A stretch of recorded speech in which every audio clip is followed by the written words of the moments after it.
Hey, I'm back. We got Drum Island to talk about now, do we? So, I've kind of been on a tail end here. I read Drum Island a while ago. Not a while ago. 3, 4, 5 days ago. Usually, when I finish an arc, immediately I make a video on it. But for this one, it's different. This one, I just wanted to sit back, review, and think of it objectively. Because I got my opinions of it in the anime, but what about my opinions of it in the manga? Now, I'm not going to say it's the best One Piece arc ever, okay? Like, ever made. Like, what other arcs are out in one? I don't know the other arcs, I haven't read them yet. But, Alabasta, I'm reading that one actually right now. That one's probably better than this one. I don't know, I haven't gotten to those good moments, you know, but the world building's... Whatever, doesn't matter about Alabasta. It's probably not the best One Piece arc ever made, right?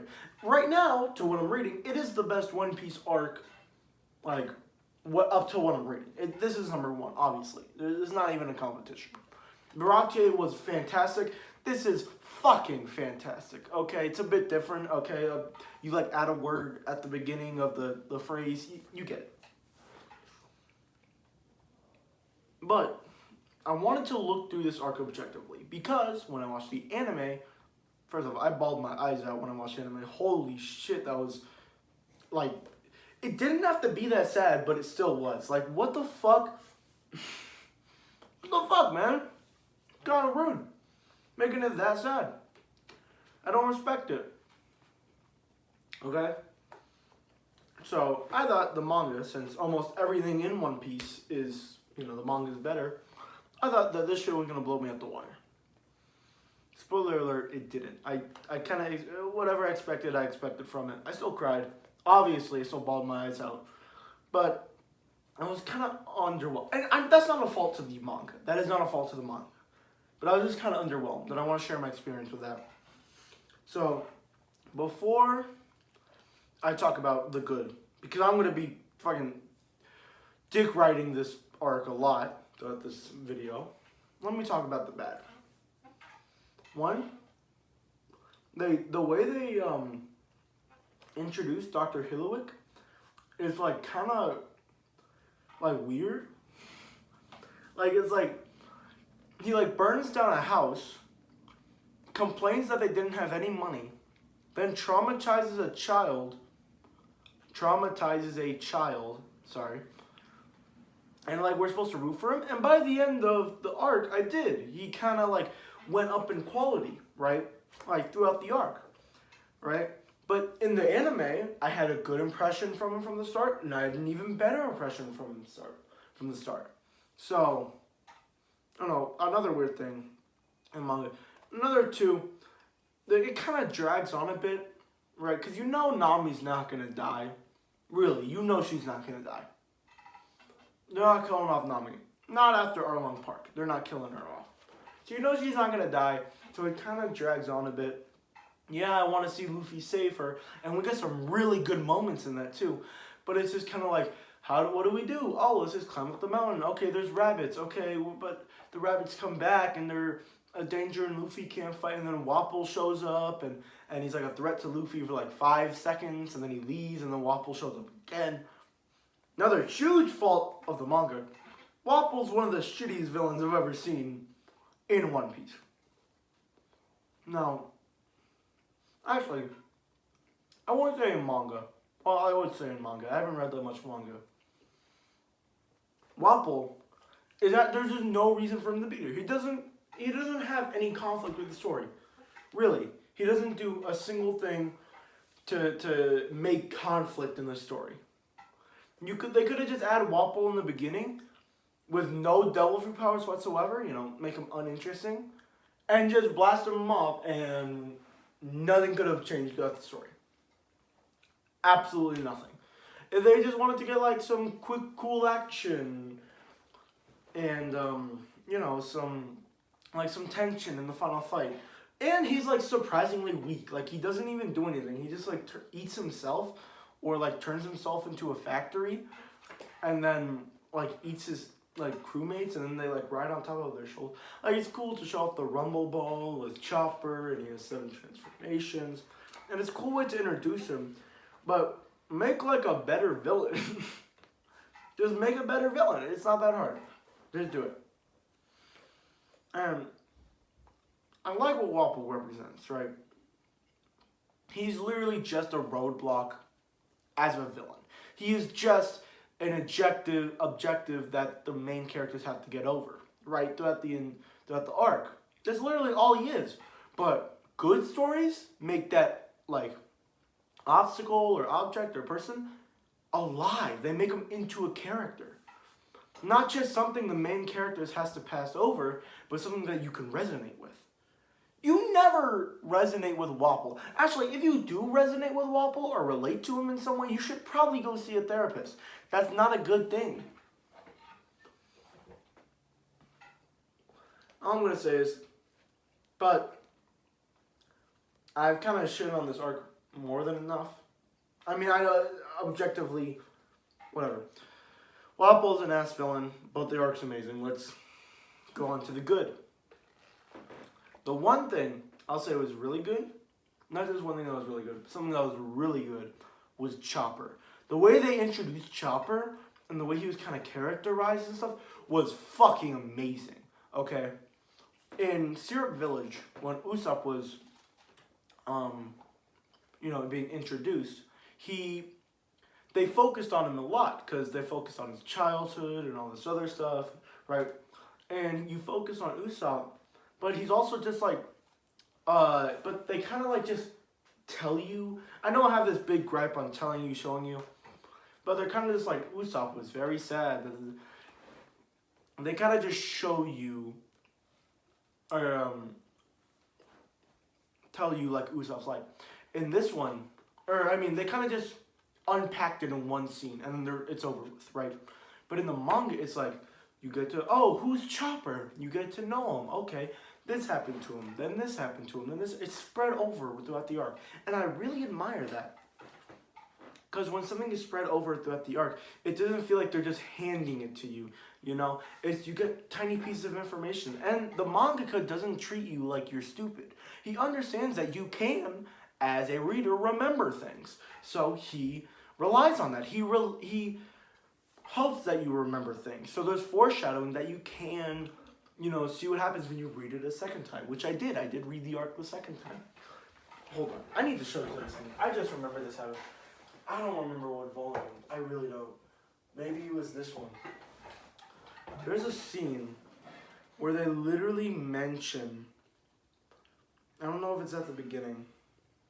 I forgot where it is. Maybe it's in the volume 15, maybe?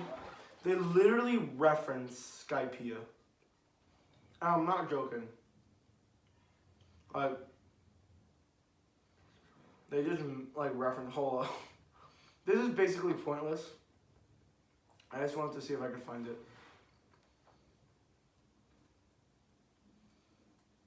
No, okay. Damn. Maybe it was when they enter the Grand Line. I made a tweet about it. I'll go find it later. But there's some early volume, and I think it was Whiskey Peak. They mentioned Skypiea, or they foreshadow. It was pretty. I didn't even notice that. So yeah, I love how they introduced Chopper. Also, not awful. Dr. Illich is a fucking fantastic character. The way he mentors Chopper is great. The way he treats him like a father is great.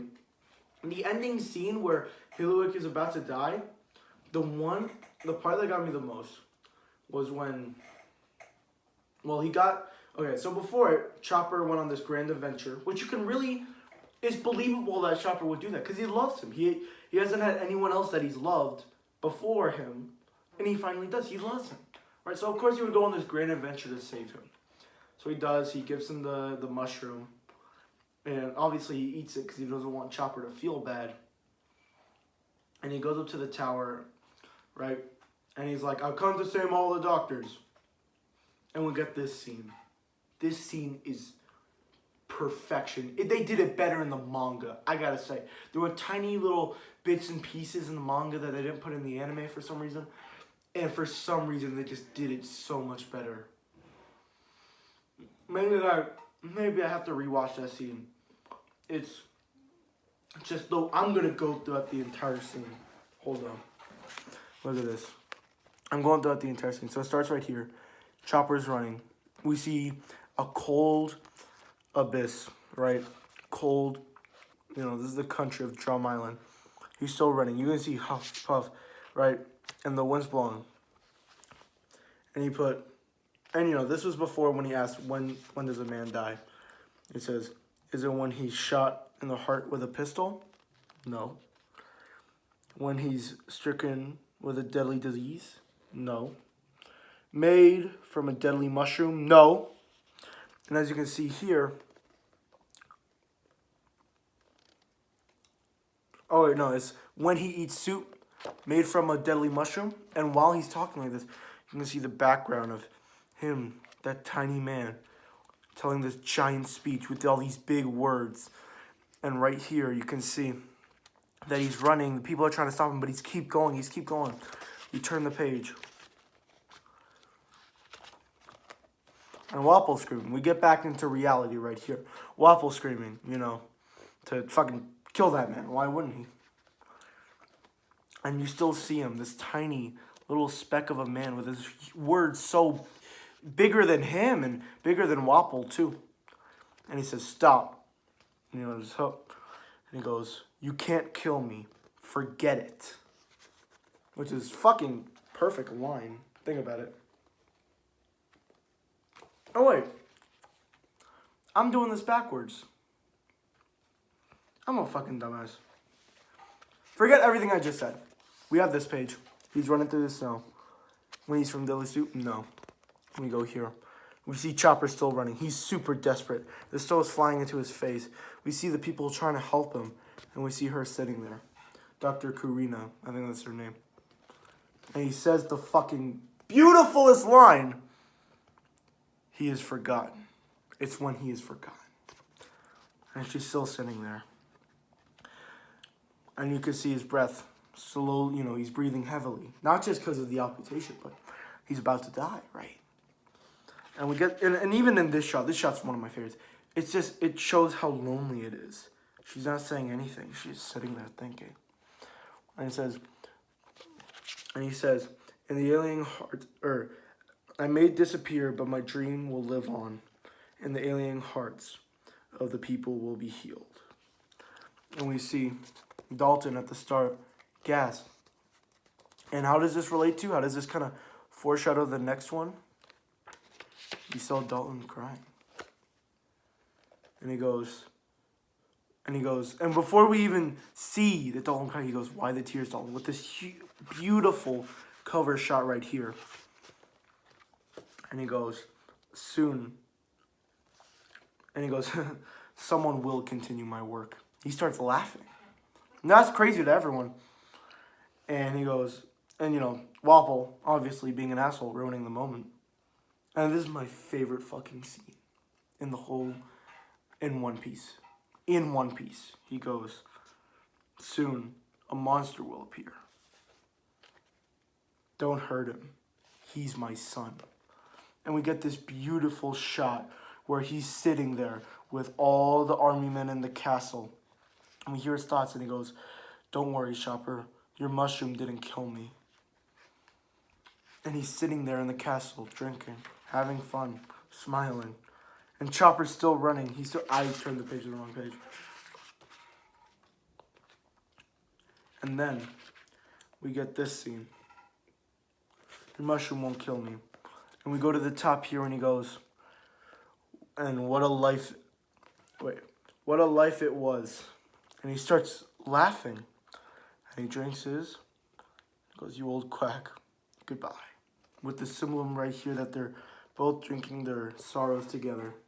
One dead, and one still fucking alive at 140. God damn. And then, obviously Wapple doesn't know what is he going to do. And finally, his final thoughts, his final words, he just goes, Thank you, Chopper. This beautiful landscape with all the snow, and you can see, you know, the lines riding up here. It's absolutely beautiful. We turn the page, and it's the same scene, but it's exploded now. Everyone's toppled back. Everything exploded. The hat simply falls beautifully with your eyes, too. If you're looking at this manga panel, just reading it, you can't help but your eyes to just move with the hat while Chopper sees it as well with you.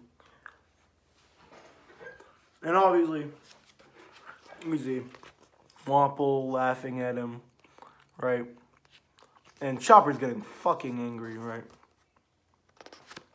Oh, hey. And it's not human. It's a monster. Shoot it dead. But guess what? He's not running anymore. He's fighting. Maybe I didn't was able to show that scene good enough. I kind of made a couple mistakes while reading it to you, okay? But holy fucking shit, that scene was perfect. The way the manga panels, the writing, the art, the stylized choice of it, the symbolisms, the foreshadowing between pages and pages. Holy crap. The reactions, the words, the way the bubbled words were big, they were larger than life, they were bigger than the characters, because the words that he was speaking was bigger than him, bigger than all of us. Holy fucking shit. It was a perfect scene. And even before this, the one where Luffy was carrying Sanji and Nami. He was just carrying them all up. And it's a perfect scene. This scene too. It's also not perfect, but it's really good because you can see how big the thing is, right? You can see how it's almost like he's not gonna make it. And then you turn the page and you get this beautiful landscape with Luffy looking up to it. And then he goes, and then all he says, so simple-minded, he goes, that's a pretty castle. And when you turn the page again, he says, oh, he's about to fall, and then Chopper picks him up, and then he says something about how those are his friends or some shit, I don't remember. Yeah, that was a perfect scene, by the way. I don't even have to explain the arc anymore. That shit was great. And all the scenes leading up to it were really good. The way they were bonding. How Chopper wanted to be a doctor. And even the scene where he's waving the flag. And he's like, I will make the miracle cure. I will become the doctor who can cure anything. Because there's no disease in this world that's uncurable. And then Dr. Reem just looking at him like that. And then she goes, call me doctor. French kiss. Perfect scene. Beautiful arc. Just arc in general. Beautiful story behind Chopper. Chopper's my favorite Straw Hat. By far. I love Zoro. I love Luffy. I love Usopp. I love Nami. I gotta say, my least favorite Straw Hat, right now, I hate to say it, is probably Sanji. The simping, he does some cool shit in the story, don't get me wrong. There is some cool shit he does in the story.